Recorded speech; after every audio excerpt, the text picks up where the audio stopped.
Donc on a mesuré, enfin on va mesurer en fait la période moyenne, puisqu'on vous demande d'effectuer plusieurs essais, 4 essais je pense, ou 5 essais, des différentes périodes qui correspondent aux différents angles d'élongation. Et pour déterminer la moyenne, c'est la première période plus la deuxième plus la troisième, etc. Et on divise par le nombre d'essais comme d'habitude. De toute manière, on va trouver une période moyenne. Le but, encore une fois, c'est la détermination de I. Or, on a cette relation, on a T0, j'ai oublié d'être un 2pi ici. Voilà. Donc T0 c'est 2pi, racine de I divisé par moins M1. La masse M1 c'est celle qui se trouve en haut, d'accord, qui correspond à petit d1. Donc moins, il ne faut pas oublier le moins, M1 D1 plus M2, M2 c'est la masse qui se trouve en bas. Donc pour se référer, toujours D2 il est supérieur à D1, toujours. Cette distance, elle est supérieure à celle-là. C'est la raison pour laquelle celui-là il va vers le bas. Donc M1 en haut, D1, il suffit de mesurer cette distance. M2, la même chose, c'est toujours 275. D2, il suffit de mesurer cette distance. Alors qu'est-ce qui se passe pour la masse de la tige et la distance de la tige?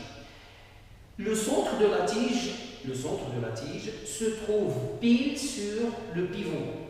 Ça veut dire que cette distance-là, eh bien, elle est égale à 0. Si elle est égale à 0, eh bien, on n'a pas besoin de MT, on n'a pas besoin de la masse de la tige. Donc, celui-là, il va sauter. On a tout. On a T0, on a 2pi, on a M1, D1, etc. G. Bon, pour déterminer I, ça ne pose aucun problème.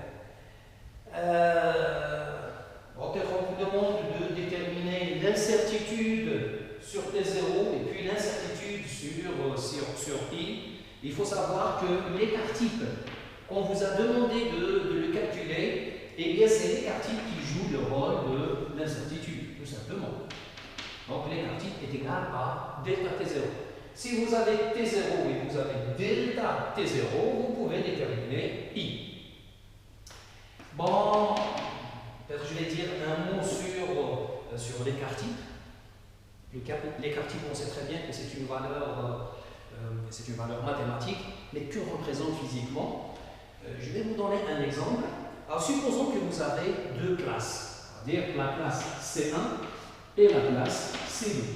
Pour simplifier, on va dire dans la classe C1, il n'y a que deux étudiants, et voilà, E1 et E2. Et dans la classe C2, on va également dire qu'il y a uniquement deux étudiants. C'est jamais le cas dans la pratique, mais c'est juste pour donc E1 et E2.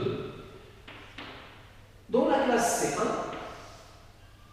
C1, supposons que l'étudiant numéro 1, enfin E1, il a eu, on va dire 9. Et le deuxième étudiant, il a eu 11.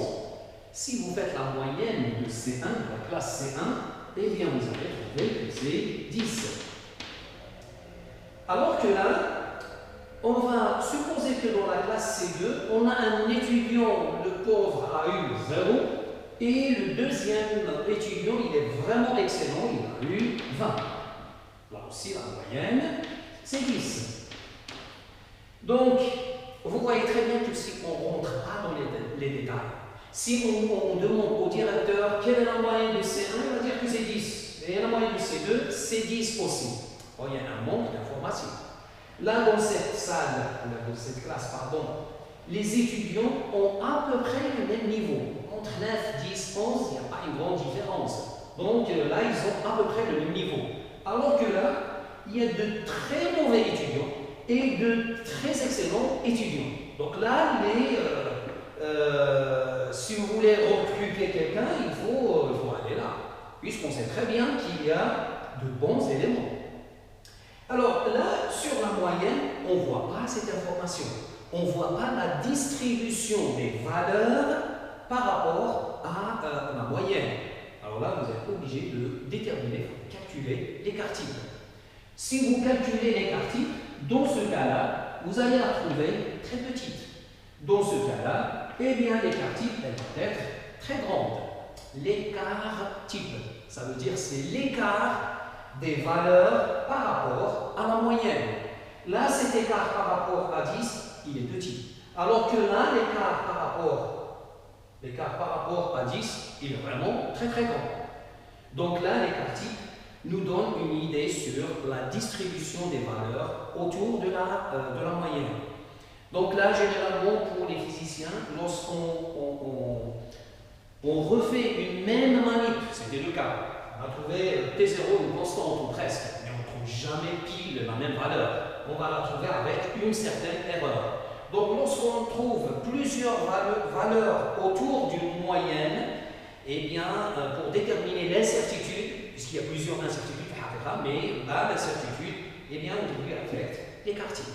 Donc l'écart type, dans le cas statistique, lorsque la valeur est plus ou moins constante, eh bien, elle va nous donner tout simplement l'incertitude. L'écart type, elle va donner l'incertitude sur cette valeur, sur cette moyenne. Bon, je vous remercie.